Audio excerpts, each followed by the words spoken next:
चलिए आज का टॉपिक शुरू करते हैं। अगर आपने पिछला चैप्टर नहीं देखा है तो जाकर चैनल में देख लीजिए। Chapter 9, investment funds, mutual funds का खेल। दोस्तों, अब आता है वो सवाल जो हर नए इन्वेस्टर के दिमाग में घूमता है। भाई, सीधा शेयर खरीदें या म्यूचुअल फंड में डालें? डिफेंसिव इन्वेस्टर यानी सेफ खेलने वाला बंदा अक्सर यही करता है, वो अपने पैसे डाल देता है इन्वेस्टमेंट फंड्स में।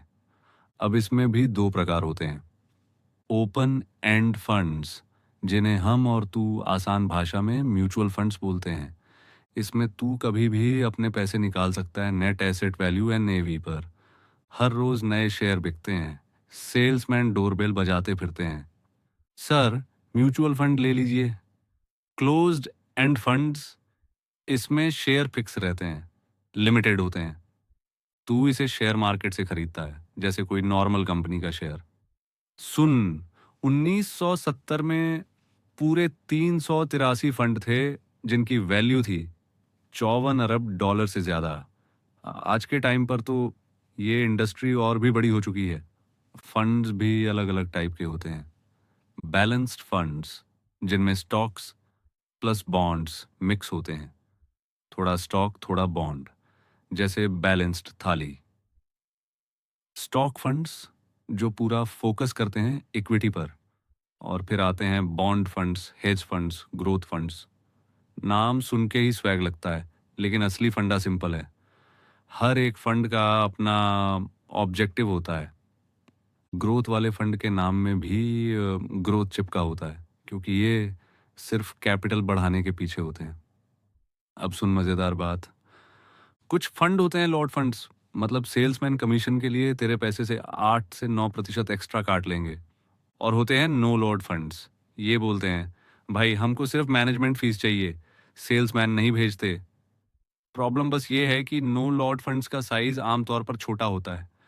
मुख्य सवाल जो हर इन्वेस्टर पूछता है, क्या म्यूचुअल फंड चुनकर मैं मार्केट से ज्यादा कमा सकता हूँ? अगर नहीं तो कम से कम एवरेज से भी खराब रिजल्ट से कैसे बचूं? बैलेंस्ड फंड लूं या सिर्फ स्टॉक वाला? ओपन एंड या क्लोज्ड एंड? म्यूचुअल फंड की हकीकत सुन मेरे भाई, म्यूचुअल फंड्स ने एक काम जबरदस्त किया है। लोगों को सेविंग और इन्वेस्टिंग की आदत दी। आम आदमी को स्टॉक मार्केट के बड़े कचरे और गलतियों से बचाया, और उन्हें एकदम मार्केट के एवरेज के बराबर रिटर्न्स भी दिए। मतलब अगर तू पिछले 10 साल म्यूचुअल फंड में लगाता तो चांसेस हैं तू एवरेज इन्वेस्टर से बेहतर होता जो डायरेक्ट स्टॉक्स खरीदता। परफॉर्मेंस फंड्स का चक्कर। अब आता है असली मसाला। 1960 के दशक में कुछ फंड मैनेजर आए जिन्होंने बोला हम एवरेज रिटर्न नहीं डबल ट्रिपल रिटर्न देंगे, और शुरुआत में सच में दिए। 1967 में एक फंड ने 300% तक रिटर्न दिया। लेकिन बॉस, वही हुआ जो हमेशा होता है। High return equals high risk. ज्यादा रिस्क लिया, कुछ साल बाद बैंड बज गई। उनके फंड ने तो दिवालिया कंपनियां तक खरीद ली। लेसन, मार्केट में शॉर्टकट और मिरेकल नाम की कोई चीज नहीं होती। थोड़े टाइम के लिए चमक जरूर दिखेगी, लेकिन एंड में नुकसान भारी होता है। Closed end versus open and. एक और फंडा सुन। ओपन एंड म्यूचुअल फंड्स हमेशा प्रीमियम में बिकते हैं, मतलब 9% ज्यादा पैसे दे और तब फंड ले। क्लोज्ड एंड फंड अक्सर डिस्काउंट पर मिलते हैं, मतलब 10 से 15% सस्ते।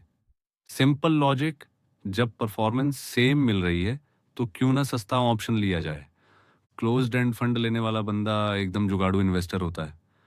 म्यूचुअल फंड्स एकदम सही ऑप्शन है एवरेज इन्वेस्टर के लिए, लेकिन परफॉर्मेंस फंड और मिराकल रिटर्न के चक्कर में मत पड़ना। सेफ खेलना है तो बैलेंस्ड या नो लॉट फंड्स ले लो। थोड़ा डेयरिंग फील हो रही है तो क्लोज्ड एंड फंड डिस्काउंट पे ले लो। और याद रख, इन्वेस्टिंग का असली फंडा यही है, long term patience plus smart choices बराबर पैसा बनेगा। अब बता, तुझे लगता है म्यूचुअल फंड तेरे लिए सही है या तू डायरेक्ट स्टॉक्स लेगा? तो दोस्तों, ये थी आज की कहानी, मज़ेदार और दमदार। अगर समझ आया तो लाइक ठोक दो, शेयर कर दो, और सब्सक्राइब करना मत भूलना, क्योंकि यहाँ मिलेगी तुझे इन्वेस्टिंग की सच्ची नॉलेज, वो भी मस्ती और मोटिवेशन के साथ।